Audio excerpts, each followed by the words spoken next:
video. This time we're going to look at the history of the Humber Bridge. Now, there's been a crossing at the site, well, not specifically at the site of the Humber Bridge, but there's been a crossing across the River Humber of some description or other for many years. A tunnel was first suggested in 1872. At this point they were still using ferry boats. But for some reason the tunnel came to nothing, and it is unclear why. The first proposal for a bridge came in 1883. However, again this came to naught.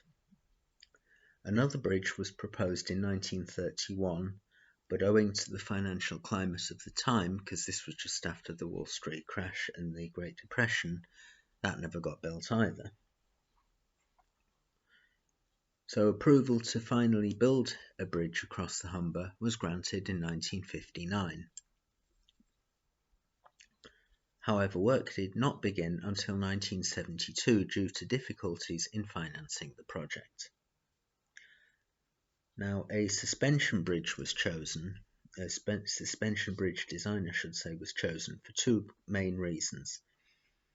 Firstly, any other design of bridge would have had support pillars which would have affected passing ships, because there was still a lot of river traffic on the Humber at this time. There still is to a degree, but not to the same extent that there was.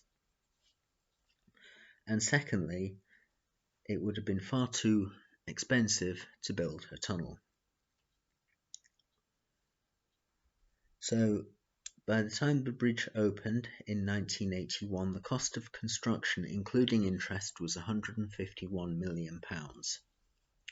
The consulting engineers for the project were Freeman Fox and Partners, and the architect was R.E. Slater. The bridge is 2,200 metres long and the towers are 155 metres high. And incidentally, the towers are further apart at the top than they are at the bottom. This is to allow for the curvature of the earth. Work began on the Southern Approach Road in July 1972, with work on the foundations beginning in March 1973. Between September 1977 and July 1979, the cables were spun. Each cable weighs 5,500 tons with 37 strands of 404 lengths of cable. The deck for the road is fastened to the towers through 4 rocking A-frames. This allows movement caused by the catenary supporting the deck deflecting due to the weight of passing traffic, thermal expansion, and changes in wind loading. The bridge opened to traffic on the 24th of June 1981 and was officially opened by Queen Elizabeth II on the 17th of July 1981. When the bridge opened, it cost £1 for a car to cross. This is each way, of course. By 2012, this had risen to £3, but in 2012 the government wrote a substantial amount of interest off, which allowed the toll to be reduced to £1.50. The bridge replaced the Hull to New Holland ferry, and at the time it was built, it was the longest single-span suspension bridge in the world. However, longer